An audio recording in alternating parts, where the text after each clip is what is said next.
the drop-off is huge, and Ruben Neves fits, according to my opinion, all the boxes. I really like Ruben Neves.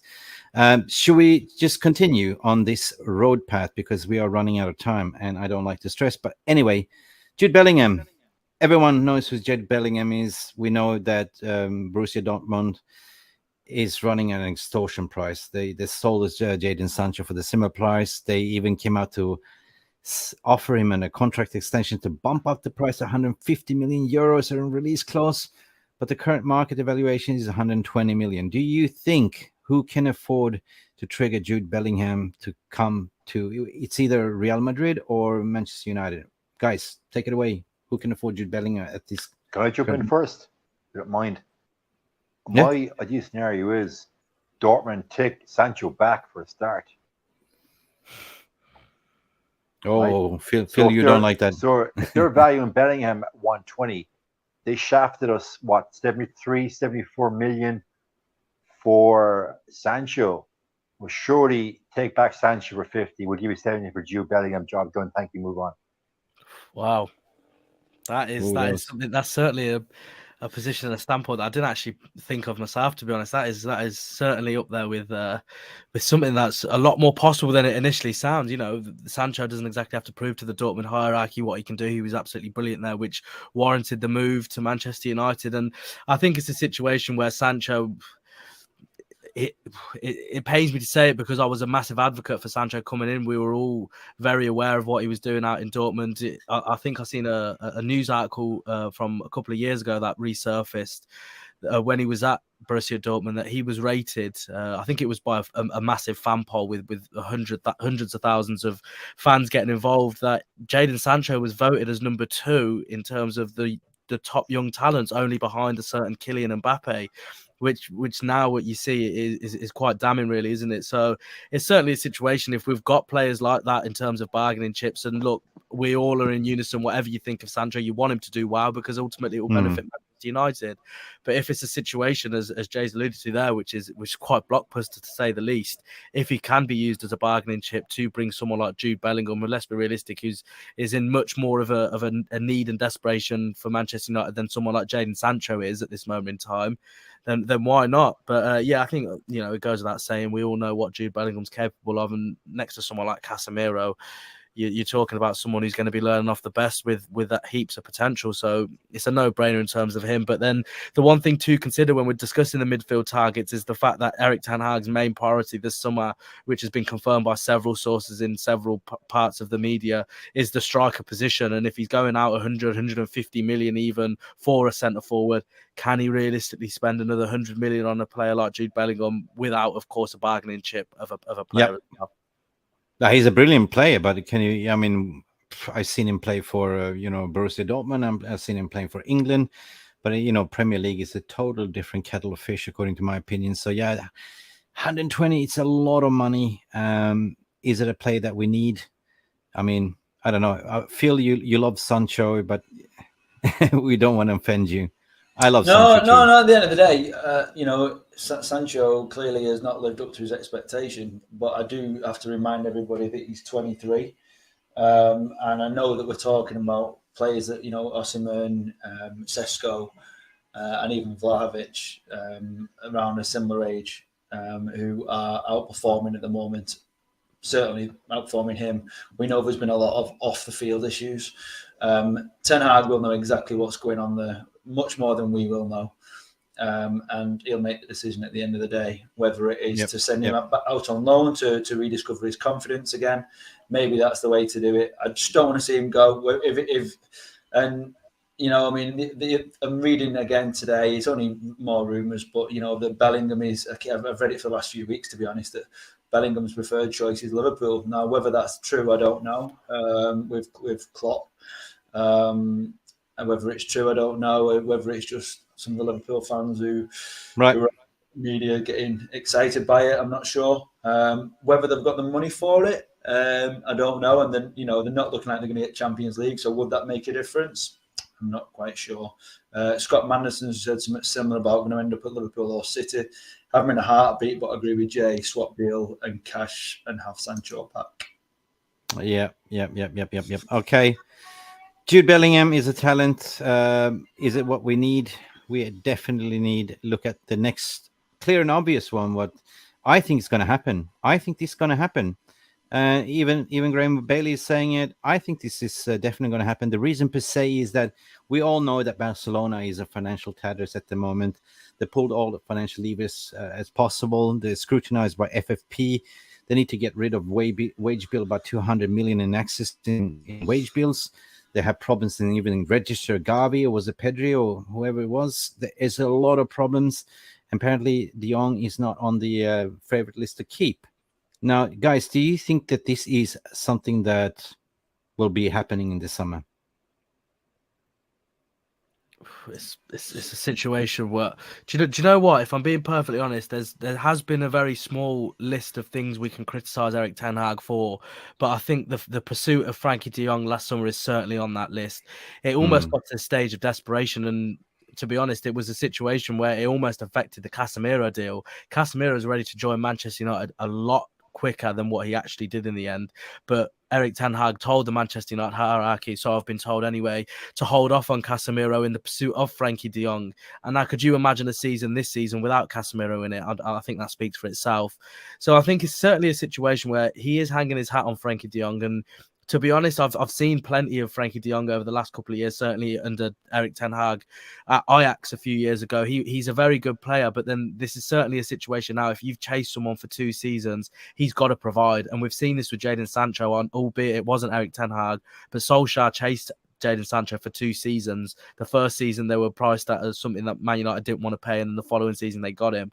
And that's perfectly fine. Chase the players that you want, but they've got to live up to the expectation. And can Frenkie de Jong do it?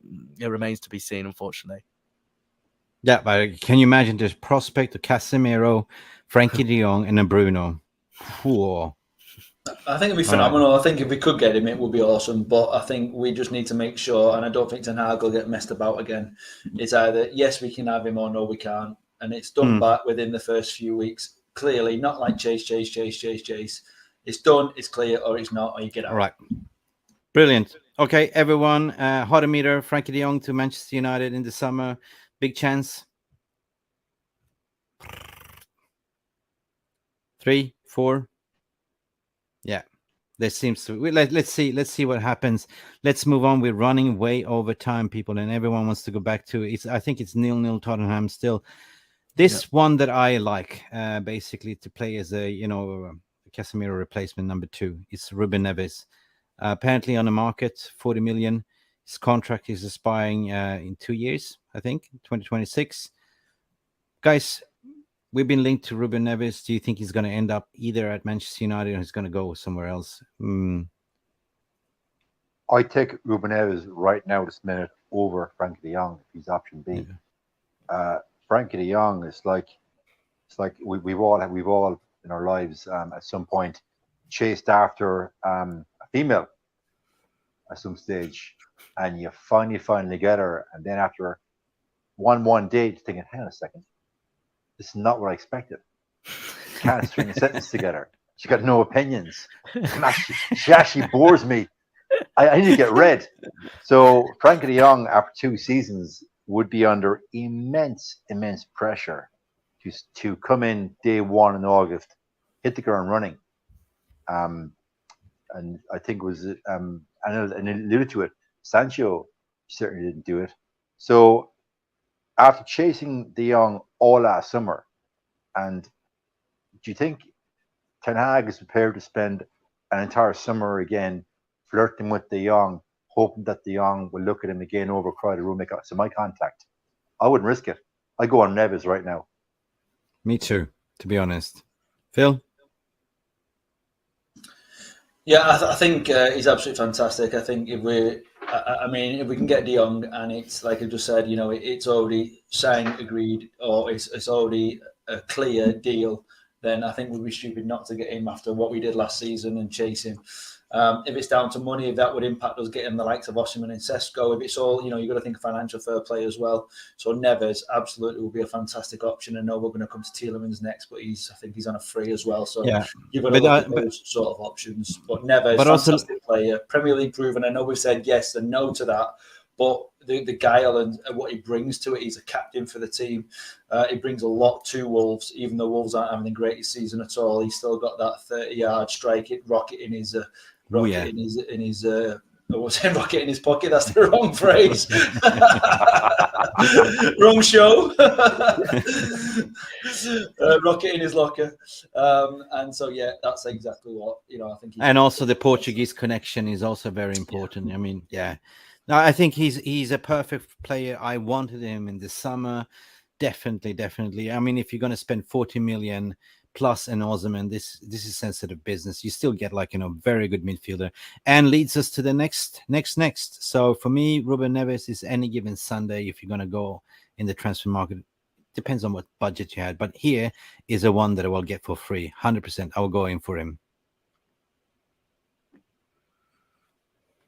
if it's for free.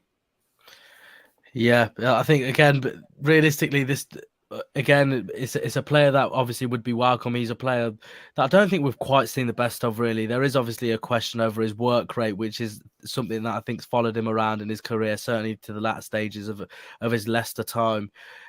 On a free, it sounds like a no-brainer, but realistically, do we really need a player who's going to come in and have them question marks over the work rate and stuff like that, especially if he's not going to be a player who's going to come in and be that starting player? I think when it comes to someone who's going to partner Casemiro, although I think Casemiro almost acts like 1.5 players rather than just a one player, he does need someone who's going to be able to help him out in them situations.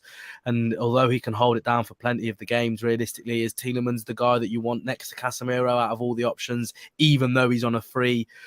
Again, I'm a little bit unconvinced if I'm being totally honest. He's a good player, a good squad player, but realistically, does that address the starting 11 issues that we have at this moment in time? I don't think so, if I'm being honest. You mentioned a good squad player instead of Scotty Mac. Yep. I'd take Tielemans over Scotty Mac. Yeah, that I think is a bit of a no-brainer. I think I'd probably take it's a free. You have him as a squad player. That's it, right? Yeah, and then obviously if you're going to sell McTominay, which I've been hearing plenty of conversation and noise about, especially from Newcastle areas, if you get a best part of 30 odd million for him, and you bring someone in like Tielemans for a free, that's great business if you think about it like that. Okay, gents. Any final words? I think we are coming to the end. I think with Tielemans definitely only on a free, but the last player we got on a free was it Sanchez. It doesn't work out too well, did it? He's on a wage of 400,000 per week. But if you look at the midfield next season, you've got a Bruno, you've got a Casemiro, you've got Eriksen. And you got Frere as a backup. Scott, I think, is out the door. I don't think after what Newcastle saw of McTominay on Sunday, they'll touch him now. Would you? But so I think we need to bring in 2 midfielders. Just hypothetically, you drop 100 million on Osman, and your budget is what, 250. Drop 40 on Neves. You drop 25, 30 on Evan Ferguson or Sesko. That still leaves you about 50 mil to play with. You get Tielemans on a free. You still got 50 mil to look then to bring in a backup centre back. And that's not to mention, obviously, the money that Man United will get from, obviously, potential sales, the likes of Harry Maguire, but hopefully anyway, Scott McTominay to add to the budget as well. So, yeah, definitely. Yeah. I just also want to do a short clip, because a few weeks ago, we had Niall James and Jody from Mufc Realist TV. They had a conversation with 90 Minutes. We had a conversation with Graham Bailey. No other than that. So I'm just going to play this clip what Graham Bailey's reckon, because he's obviously speaking to the club. I think for right now till the end of the season he does, but I think you've got to look in the summer where we're at. I mean, there's so many variables right now of Manchester United. Do we have new owners? Are the Glazers still going to be there? There's so many variables on that it changes everything when the sale, according to the Rainbow, finally does happen. It changes everything, which is where I think would love to get Graham's thoughts on who he thinks will come in. I still think if I had the money there, I still think Frenkie Dejong will be Ten Hag's main number one target if he's available. I think he probably will be. So if they're going to spend that, and it's not that they couldn't spend 100 million in every area, but obviously financial fair play does prevent you from doing that. So I would think maybe, Dejong and another might be the case. But no, I don't think a carbon copy of that will be what we see in the summer. But I do expect a new number 9 to be through the door for Eric Ten Hag. Cool. Now, for me, I just want to go to the polling results. I mean, what can we agree? Because at the end of the day, it is all about which midfielder will fit the Ten Hag system and who should it go all in for in this summer, knowing that we need a backup for Casemiro. Obviously, the drop-off is massive. We have Ericsson is also aging in a certain sense. We have a Bruno. We have a lot of players coming back as well. I mean, we forgot about the youngsters as well. Like, we have the likes of Iqbal and, these guys that can be bled in. Pelestri, Garnacho, Anthony, Rashford can all be in the wings. Sancho is okay, nice guy. Need midfielders still forward. Frenkie de Jong, Mendes, Osimhen, and new ownership. The dream. That's it. Which leads us to the next topic. Before we continue, guys, I know we've gone way, way over time. I just want to hear your result. I'm just going to go to the polling votes into the social media, and most of them saying Frenkie de Jong is their choice of 52.7%. And there's 256 votes next to Jude Bellingham, Ruben Neves on third, and Yuri Tillemans. Guys, that is quite unanimous. People want Frenkie de Jong for some reason. Any comments? Nope. I think it's simple. We know what he can bring. We know what he can do. He is a fantastic player. If it's a no-brainer and it's a done deal and not messed about, then let's get him in the door if we can afford him. But Jay's made some great points about the spread of the money and what we could do with it if we spent wisely, and that's really important. Thank you for coming on, guys. Listen, we are playing on Thursday. Anil, where can they find you? Yeah, so Anil Kandola, obviously on my socials, really Twitter, Instagram, all of that kind of stuff. I'll be very thankful for the fact that I kept a very simple name very early on when I made my Twitter account and stuff. So yeah, Anil Kandola. I've got my own podcast, the Content Podcast, and be sure to obviously look out for everything as well through TalkSport as well. But yeah, I mean, I just want to take the opportunity very quickly to say a massive thank you to you, gentlemen. But I've had a lot of fun talking Man United and well into that in terms of making me feel a little bit better about the situation. So thanks once again, gents, and I look forward to the next time I can have the pleasure of having a podcast with all of you. So thanks again. You're welcome. Most welcome coming back again. My pleasure to have you on the show again, Anil. Jay? Yeah, it's good to have Anil on. Good to have on a fresh voice. It's like you're sitting here chatting football with three like-minded individuals. So I thoroughly enjoyed it. Thank you, sir. Thank you. I spent hours and hours preparing for this content today, graphics, everything. Thank you. I'm really glad and I hope the viewers enjoyed. I hope it was very engaging with the polling system and everything. Phil, my apologies for dragging over the time. I know you're a busy man. No, it's fine. It's fine. Absolutely. It's been great to be back on the show. I know that we're always conscious about the length of a podcast and overrunning. And as Jay just alluded to, we're all thinking the same thing. We're all chatting the same thing. If we were sat down around the table having a drink, whatever, we'd all be continue for another 2 or 3 hours, sort of thing, because it's what like-minded people do. You just chat, and it's been great content. Really enjoyed it. Thank you to everybody for all the comments. So many comments and feedback this morning in this afternoon in the comments. Really appreciate it. It makes helps the show. It's good to get your feedback and thoughts as well. So thanks everybody who's watched, joined in, and sent comments on. And I can be found in the socials as per the notes below. But thank you, Jay and Anil, for joining us. It's a pleasure to have you both on the show. Jay, I know you're part of the panel, but Anil certainly as a guest. Really appreciate your time up with us. So thank you. Guys, if you want to support the channel, please like and subscribe. You have a lot of buttons there. Tell your friends about the channel. We are here as a global fan community. We're going places. We are going with the winds of change with Eric Ten Hag and the club. And we like to keep it real. Everyone can come on, have a say. But for now, I give you back the day. That was a rhyme. Everyone can have a say, go back and have it a day. But please, thank you for all your support, gentlemen. This is Mick Ruby. You can find me there. This is Phil. Anil, Jay, have a lovely evening, guys. Like and subscribe. Bye for now. Thank you so much for stopping by and watching Mufc Realist TV. Don't forget to like and subscribe and follow us on the socials.